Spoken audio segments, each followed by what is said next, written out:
मुंशी प्रेमचंद की कहानी पूछ की रात।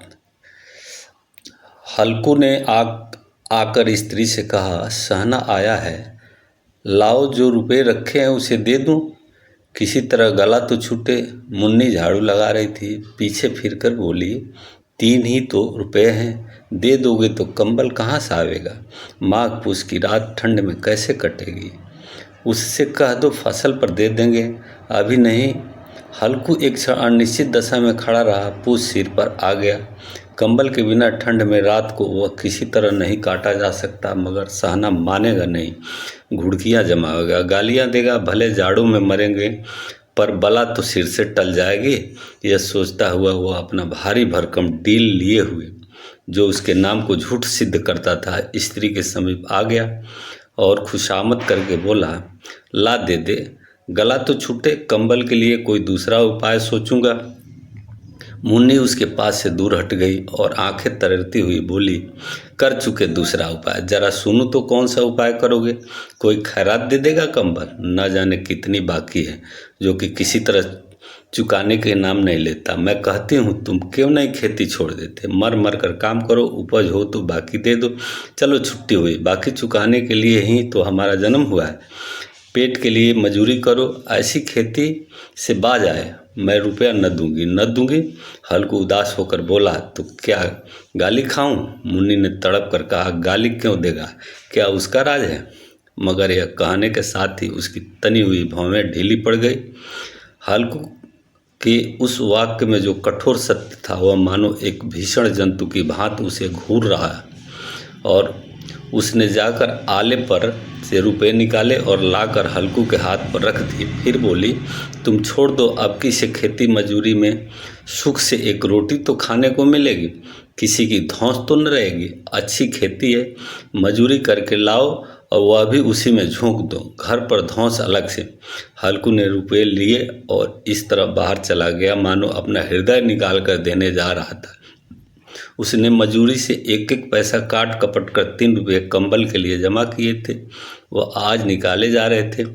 एक एक पग के साथ उसका मस्तक अपनी दीनता के भार से दबा जा रहा था।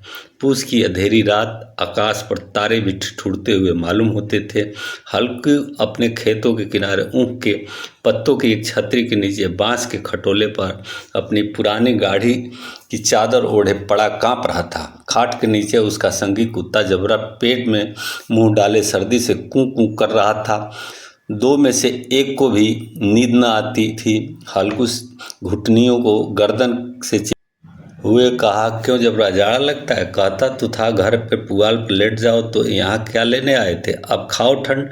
मैं क्या करूँ, जानते हो कि मैं यहाँ हलवा पूरी खाने आ रहा हूँ। दौड़े दौड़े आगे आगे चले आए। अब रो नानी के नाम को। जबरा ने पेड़ पड़े पड़े दुम हिलाई और अपनी कुंकू को दीर्घ बनाता हुआ एक बार जमाई लेकर चुप हो गया। उसकी स्वान बुद्धि ने शायद ताड़ लिया, स्वामी को मेरी कुकू से नींद नहीं आ रही है। हल्कू ने हाथ निकालकर जबरा की ठंडी पीठ सहलाते हुए कहा, कल से मत आना मेरे साथ, नहीं तो ठंड हो जाओगे। यह रांड पछुआ न जाने कहाँ से बर्फ लिए आ रही है। उठूँ फिर एक चीलम भरूँ, फिर किसी तरह रात तो कटे। 8 चीलम तो पी चुका। यह खेती का मज़ा है। और एक एक भगवान ऐसे पेड़ हैं जिनके पास जाड़ा जाए तो गर्मी से घबरा कर भागे। मोटे मोटे गद्दे, लिहाफ, कंबल मजाल है, जाड़े का गुजर हो जाए, तकदीर की खूबी। मजूरी हम करें, मज़ा दूसरे लूटे। हल्कू उठा, गड्ढे में से जरा सी आग निकाल कर चीलम भरी। जबरा भी उठ बैठा। हल्कू ने चीलम पीते हुए कहा, पिएगा चीलम, जाड़ा तो क्या जाता है, जरा मन बदल जाता है। जबरा ने उसके मुंह की ओर प्रेम से छलकती हुई आंखों से देखा। हल्कू, आज और जाड़ा खा ले, कल से मैं यहाँ पुआल बिछा दूंगा, उसी में घुस कर बैठना, तब जाड़ा न लगेगा। जबरा ने अपने पंजे उसकी घुटनियों पर रख दिए और उसके मुंह के पास अपना मुंह ले गया। हल्कू को उसकी गर्म सांस लगी। चीलम पीकर हल्कू फिर लेटा और निश्चय करके लेटा कि चाहे कुछ हो जाए, अब की सो जाऊंगा। पर एक ही क्षण में उसके हृदय में कंपन होने लगा। कभी इस करवट लेटता, कभी उस करवट पर। जाड़ा किसी पिचास की बात उसकी छाती को दबाए हुए था। जब किसी तरह न रहा गया तो उसने जबरा को धीरे से उठाया और उसके सिर को थपथपाकर उसे अपनी गोद में सुला लिया। कुत्ते की देह से जाने कैसी दुर्गंध आ रही थी। पर वह उसे अपनी गोद में चिपटाए हुए ऐसे सुखी का अनुभव कर रहा था जो इधर महीनों से उसे न मिला था। जबरा शायद यह समझ रहा था कि स्वर्ग यहीं है और हल्कू की पवित्र आत्मा में तो उस कुत्ते के प्रति घृणा की गंध भी न थी। अपने किसी अभिन्न मित्र या भाई को भी इतनी तत्परता से गले लगाता वो अपनी दीनता से आहत न था जिससे आज उसे इस दशा को पहुंचाया दिया। नहीं, इस अनोखी मैत्री ने जैसे उसकी आत्मा के सब द्वार खोल दिए थे और उनका एक एक अणु प्रकाश से चमक रहा था। सहसा जबरा ने किसी जानवर की आहट पाई। इस विशेष आत्मीयता ने उसे एक नई स्फूर्ति पैदा कर दी जो हवा के ठंड झोंकों को तुच्छ समझती थी। वह झपट कर उठा और छपरी से बाहर आकर भूखने लगा। हल्कू ने उसे कई बार चुमका कर बुलाया पर वह उसके पास न आया। ठंड के चारों तरफ दौड़ दौड़ लगाता रहा और भूखता रहा। एक क्षण के लिए आ भी जाता तो तुरंत फिर दौड़ता। कर्तव्य उसके हृदय में अरमान की भांति उछल रहा था। 1 घंटा और गुजर गया। रात ने शीत को हवा से धधकना शुरू किया। हल्कू उठ बैठा और दोनों घुटनों को छाती से मिलाकर सिर को उसमें छिपा लिया।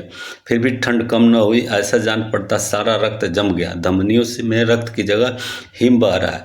उसने झुककर आकाश की ओर देखा। अभी कितनी रात बाकी है।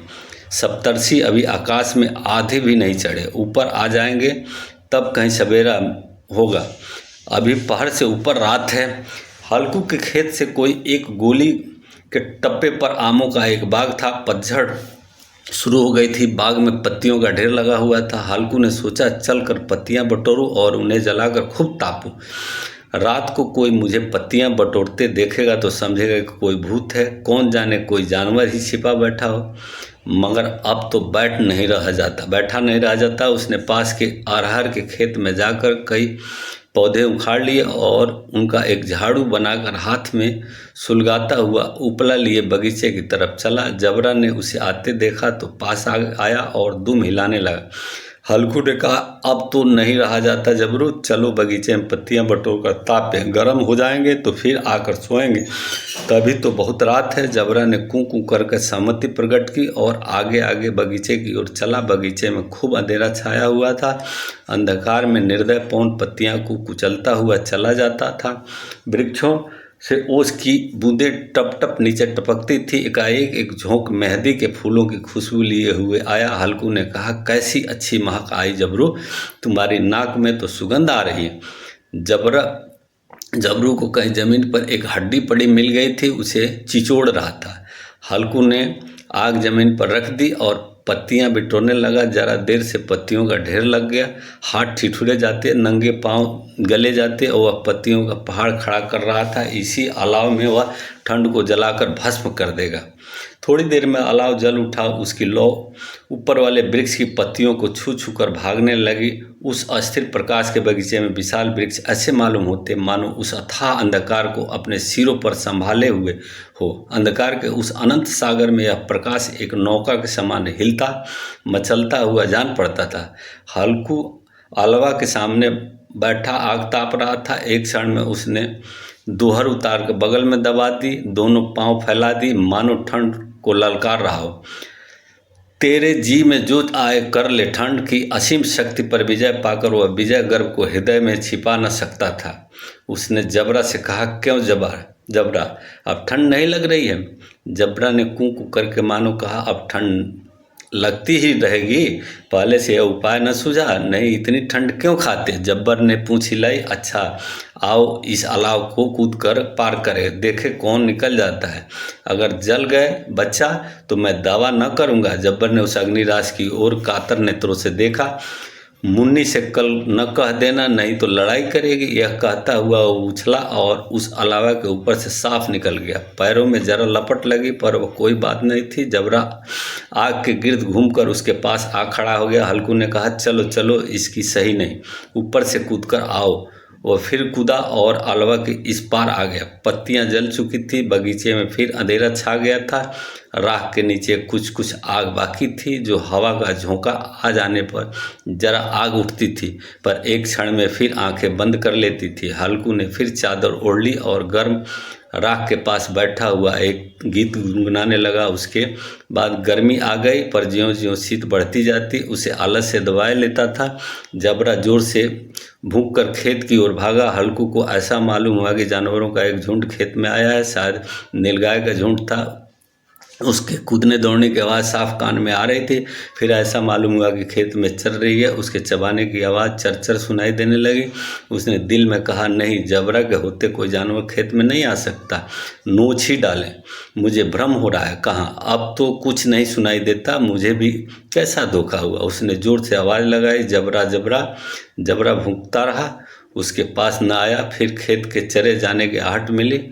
अब वह अपने को धोखा न दे सका। उसने अपनी जगह से हिलना जहर लग रहा था। कैसा दंदाया हुआ था। इस जाड़े पाले में खेत में जाना, जानवरों के पीछे दौड़ना असहाय जान पड़ता है। वह अपनी जगह से न हिला।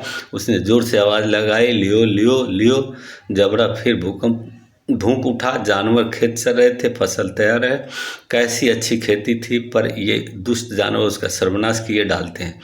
हल्कू पक्का इरादा करके उठा और 2-3 कदम चला, पर एकाएक हवा का ऐसा ठंड चुभने वाला बिच्छू के डंक सा झोंका लगा कि वह फिर बूझते हुए अलाव के पास आ बैठा और राख को कुदेर कर अपनी ठंडी देह को गरमाने लगा। जबरा अपना गला फाड़ डालता था, नीलगाय खेत का सफाया किए डालती थी और हल्कू गर्म राख के पास शांत बैठा हुआ था। आक्रमणता ने रस्सियों की भांति उसे चारों तरफ से जकड़ लिया था। उसी राख के पास गर्म जमीन पर वह चादर ओढ़कर सो गया। सवेरे जब उसकी नींद खुली तब चारों तरफ धूप फैल गई थी और मुन्नी कह रही थी, क्या आज सोते ही रहोगे? तुम यहाँ आकर रम गए और उधर सारा खेत चौपट हो गया। हल्कू ने उठकर कहा, क्या तू खेत से होकर आ रही है? मुन्नी बोली, हाँ, सारे खेत का सत्यानाश हो गया। भला ऐसा भी कोई सोता है? तुम्हारे यहाँ मड़ैया डालने से क्या हुआ? हल्कू ने बहाना किया, मैं मरते मरते बचा, तुझे अपने खेत की पड़ी है। पेट में ऐसा दर्द हुआ कि मैं ही जानता हूँ। दोनों फिर खेत के डांड पर आए। देखा सारा खेत रौंदा हुआ पड़ा है। जबरा मड़ैया के नीचे चित लेटा है, मानो प्राण ही न। दोनों खेत की दशा देख रहे थे। मुन्नी के मुख पर उदासी छाई थी, पर हल्कू प्रसन्न था। मुन्नी ने चिंतित होकर कहा, अब मजूरी करके मालगुजारी भरनी पड़ेगी। हल्कू ने प्रसन्न मुख से कहा, रात को ठंड में यहाँ सोना तो न पड़ेगा। अगर अच्छा लगे तो लाइक कीजिए, सब्सक्राइब कीजिए।